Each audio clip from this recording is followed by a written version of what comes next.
DBS Television, and this is the weekend edition of the news. Thanks for joining us. In these last days of the year, marking the festive period of Christmas and New Year celebrations, the streets of the city of Douala, like every other in Cameroon, are congested. As celebrations approach and are just few hours away, last-minute preparations from decorations to shopping are underway.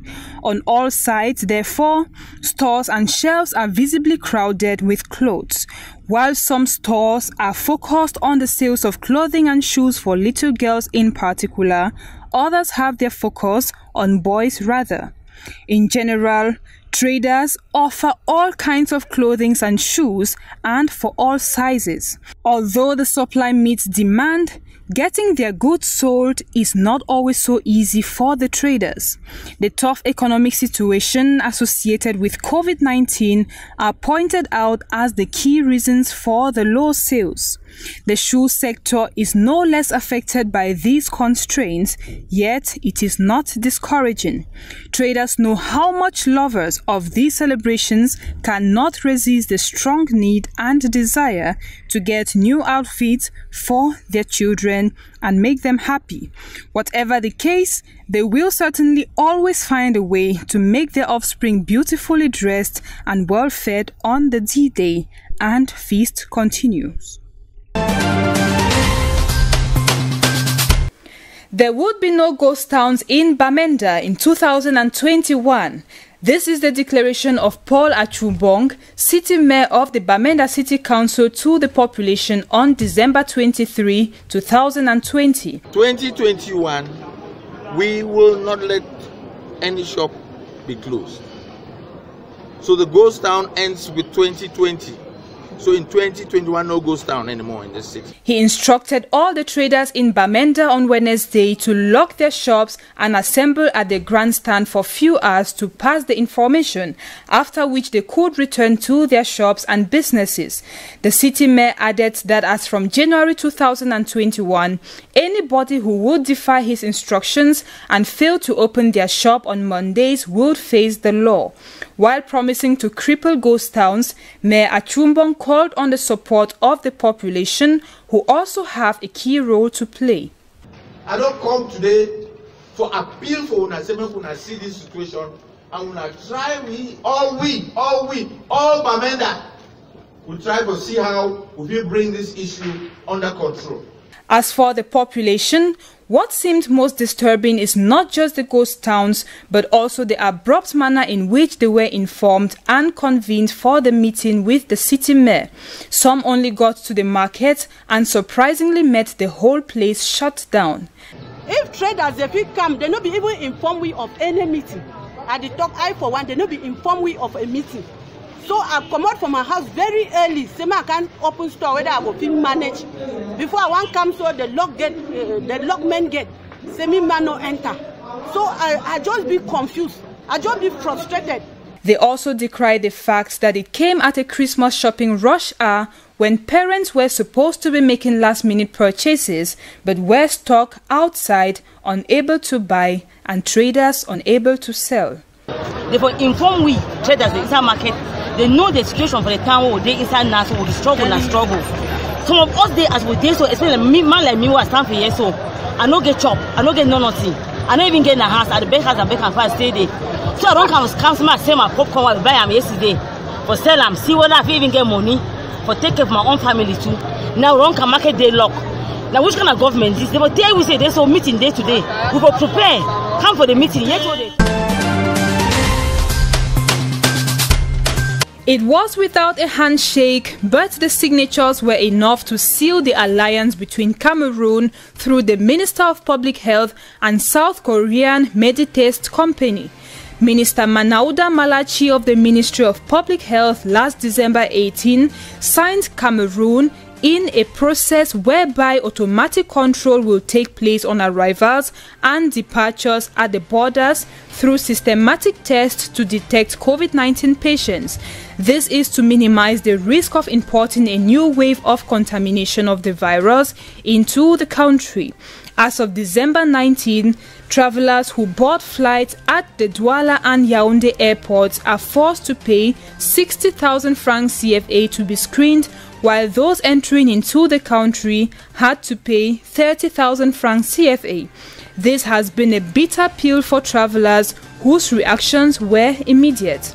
The web was stormed by thousands of internet users who denounced this practice. One of the most shared reactions is that of Calix Beyala, who also came across the information. The writer has accused the government of extortion. She decried that Cameroonians who travel abroad are petty traders who go and bring back commodities for sale. An outcry which prompted Minister of Public Health to write on his Twitter page, "Following the very high instructions of the head of state, I clearly specified that the tests, both on departure and on arrival in Cameroon, remain free and for all travelers." He later reiterated the aspect on national television on December 21, 2020, a fallback which relieves travelers but gives the impression that the announcement of December 18 will be a test plug.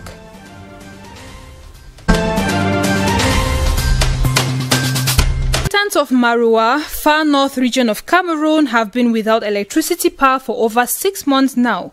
The poor living condition has pushed many to go in for rechargeable solar energy, lamps or generators, bringing another difficulty of being able to buy petrol to be able to use the generators. The Minister of Water and Energy Resources, on a working mission to Maroua, visited some of the sites of electricity supply and water installations, as well as some boreholes, and diagnosed the reasons for the constant cut of electricity power in the town of the country. The first thing you have to know is that you are facing a very, very serious hydrological problem. That is why you have the lack of production now. And to solve this problem, the head of state decided to move a part of the power plant from Ahala to these 3 regions. And this is going now. So we must be sure that in the next few days, before the end of January, you have the new megawatt Edua network. Faced with poor supply of electricity, the Maroua population is also vulnerable to poor supply of potable water, a disturbing situation, especially for pharmacists who need to store drugs in appropriate conditions.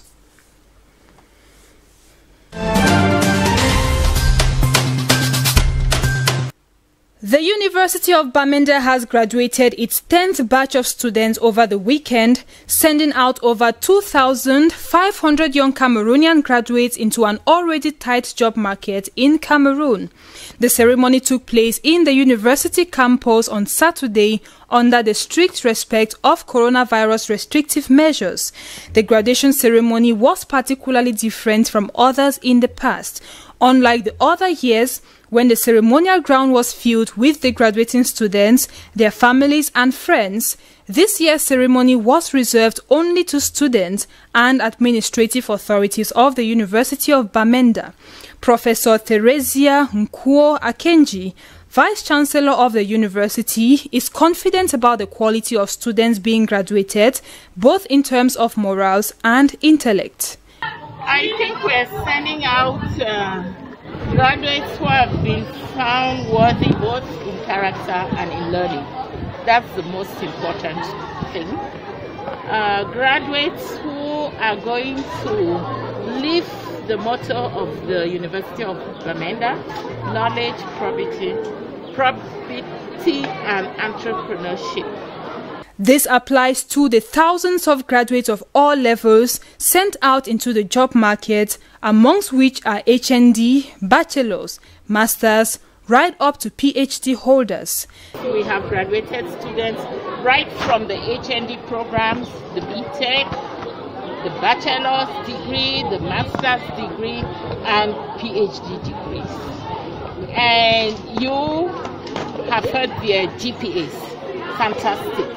Looking at the challenges like the armed conflicts in the region and COVID-19, the students say it was indeed very challenging to brace through the difficulties and be able to obtain their certificate, as the best overall graduating student confirms. All those things, studying became more difficult. Even getting to school at times was really tough, but in all that we had to work really hard, and I had to work so hard and depend on God for support, and that's what has made me to be here today. The graduates solemnly swore to uphold the knowledge and standards they acquired from the school throughout their years of studies, as they said their graduation vows.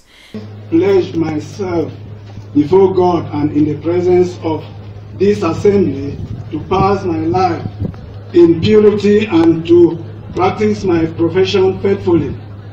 Solemnly pledge myself before God and in the presence of this. Out of Cameroon, Nicolas Nguema, Gabon's opposition leader, has been set free on Wednesday, December 23, after spending 19 days in police custody. His release, his lawyer notes, is a great relief before the Christmas and New Year holidays. The unsuccessful candidate of the opposition party for change for the 2018 legislative elections and member of the collective call to action was arrested on December 4, 2020 and has been held since in police custody. An opponent of Gabonese President Ali Bongo Ondimba, Nguema, was charged with fraud, of which he is a member of 10 collective opposition figures who had requested a medical expertise to have a vacancy of power noted by the Constitutional Court after Gabon's president was victim of stroke in October 2018. Recall that Ali Bongo has been in power since 2019 after succeeding his father Omar Bongo and had spent several months recovering in 2019 before returning to business.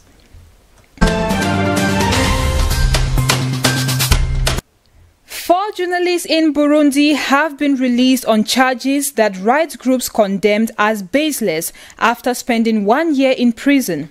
Their release comes through a presidential pardon, according to a decree signed on Wednesday, December 23, by President Evariste Ndayishimiye, who was elected in March.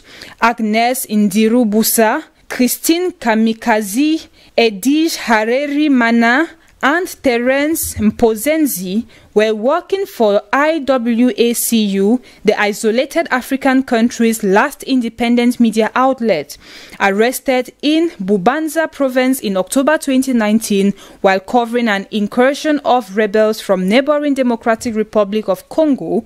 They were charged with threatening state security and sentenced in January to 2.5 years in prison, a verdict upheld on appeal in June. On Reporters Without Borders annual Press Freedom Index, Burundi ranks 160th out of 180 in the world.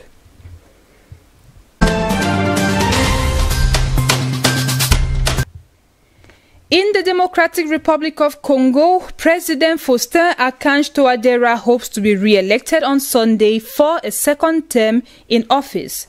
The native of Damara, 60 kilometers north of Bangui, who has enjoyed a reputation as a hard worker, competent but with a modest and self-effacing personality, has taken on a new warm and approachable disposition with the public since the start of his re-election campaign. A graduate of the University of Lille in France with a PhD in Yaoundé, Cameroon, this mathematics professor without an electoral base before his surprise election in 2016 garnered support by a political party set up from scratch in 2018, which has federated some party movements. The former Prime Minister of François Bozizé administration, overthrown in 2013, is being now accused of leading a rebellion. Touadéra has navigated a country ravaged by civil war with a challenged economy and huge territory under the control of armed groups. According to the 63-year-old president's supporters, Touadéra is not lacking in achievements, largely financed by the international community: reconstruction of the army, Education increased from 8% to 14% of the budget expenditure, free care for pregnant women and children up to 5 years old, plus more regular payment of civil servants.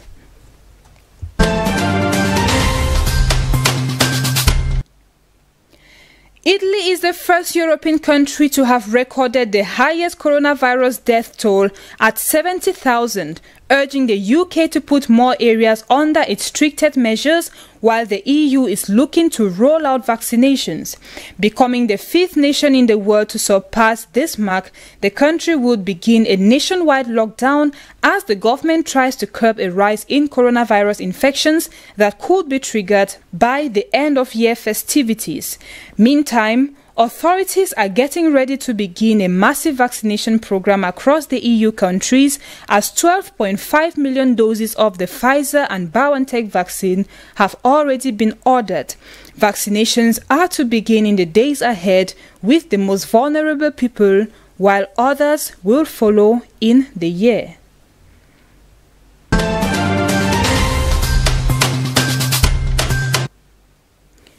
France's top health authority has formally approved the Pfizer-BioNTech COVID-19 vaccine, giving the green light to the nationwide vaccination campaign that is to start on the 27th of December.